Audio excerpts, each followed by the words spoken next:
এক ভয়ঙ্কর সময় আমাদের দিকে এগিয়ে আসছে। এক এমন ফিতনা যা মানবজাতির সবচেয়ে বড় পরীক্ষা। সে হল দাজ্জাল। কিন্তু জানেন কি, দাজ্জাল তখনই আসবে যখন মানুষ তাকে ভুলে যাবে। যতদিন মানুষ দাজ্জালের কথা আলোচনা করবে, যতদিন মসজিদের ইমামরা মিম্বারে দাঁড়িয়ে তার সম্পর্কে সতর্ক করবেন, ততদিন তার আগমন বিলম্বিত থাকবে। কিন্তু যখন মানুষ দুনিয়ার মোহে ডুবে যাবে, যখন আল্লাহর স্মরণ কমে যাবে, যখন মসজিদে তার আলোচনা বন্ধ হয়ে যাবে, ঠিক তখনই শুরু হবে তার আগমনের সময়। সেদিন মানুষ পাপের সাগরে ডুবে থাকবে। অন্যায়, অত্যাচার, ব্যভিচার, লোভ সব কিছু ছড়িয়ে পড়বে চারদিকে।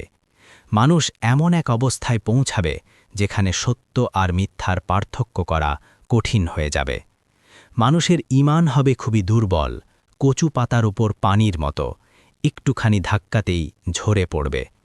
সেদিন পৃথিবীর মানুষ দুই ভাগে বিভক্ত হয়ে যাবে। একটি দল হবে খাঁটি ঈমানের, যেখানে থাকবে না কোনো ভণ্ডামি।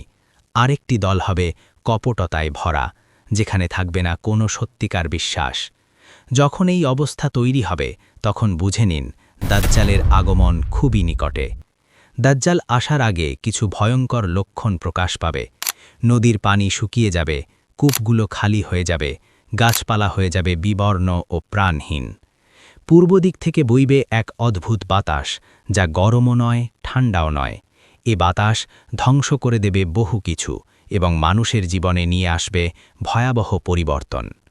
মানুষ ধীরে ধীরে সময়ের হিসাব ভুলে যাবে।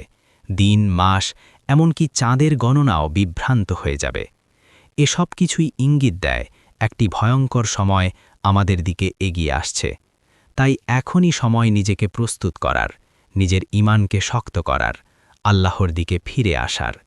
রাসূল সাল্লাল্লাহু আলাইহি ওয়াসাল্লাম আমাদের শিখিয়েছেন দাজ্জালের ফিতনা থেকে বাঁচার জন্য আল্লাহর কাছে আশ্রয় চাইতে এবং নিয়মিত সূরা কাহাফ তেলাওয়াত করতে।